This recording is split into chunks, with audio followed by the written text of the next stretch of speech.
सातुर बहिनिया सातों पोतियरिया सातुर बहिनिया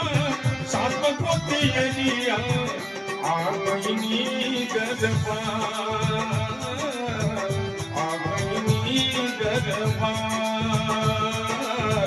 मंगल चाही देवी चरनिया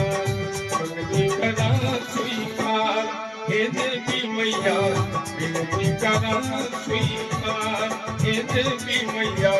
विनती करा स्वीकार सातुर बहिनिया सात पोतियरिया आगइनी दरबार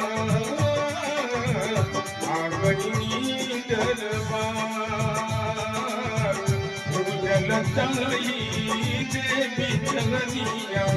विनती करा स्वीकार हे देवी मैया